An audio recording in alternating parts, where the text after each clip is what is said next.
Hello, I'm Sharon Goodman Hill with the Daily Home Bible Reading Friday, February 27th, 2026, found in John 5th chapter, 19th through the 24th verses, titled Forgiving God. Before our passage today in chapter 5, we see where Jesus heals the man at the pool of Bethesda, told him to take up his bed and walk. But the church folks had a problem with that because they were breaking the Sabbath. And so wanted to kill Jesus as a result of this.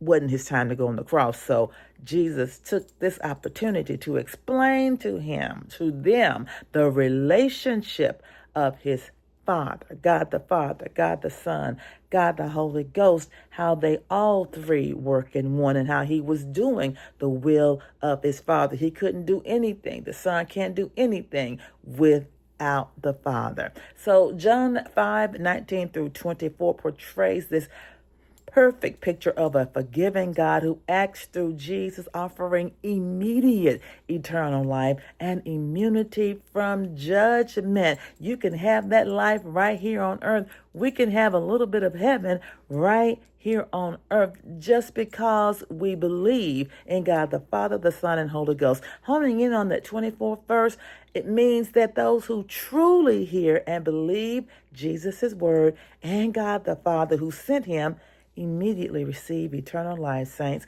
and are freed from judgment and have spiritually passed from a state of death and sin to a state of life and unity and union with God. This is a present reality, not just a future promise, signifying a profound spiritual transformation and a new relationship with God. New life. You can have new life because of this forgiving God who does not hold us accountable for our sins when we confess to him and come to him and believe that he is. Amen. All right. God bless you today, saints, and thank you for your pleasure of your time.